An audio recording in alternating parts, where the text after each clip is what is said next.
لاروی. موږ د خپلو کورونو له څنګه په دیره کې ناست وو.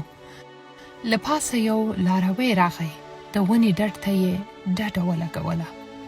له ملا نه یې ډوډۍ پرانستله او له څه شي سره یې په خوند خوړله.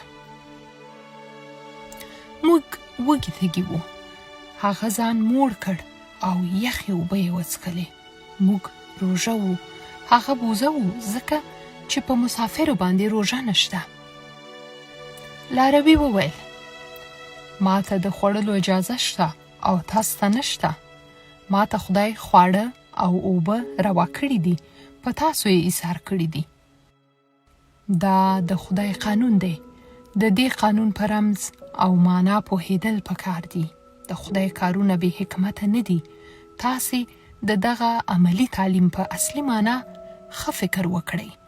تاسې ولې وږي یاست او زه ولې موړ یم؟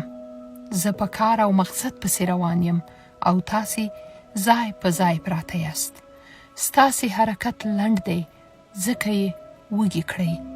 تاسې د خدای قانون منلی دی مګر پوه شوي پرې نه یاست. زه راوګرځېدم چې تاسې په دغه راز پوه کړم او له لږې نجات ومومئ. پاڅېږئ، روان شئ او لیرې ځای په نظر کې ونیسئ. لږه او تنده په توقف او سکون کې ده، په حرکت کې نشته.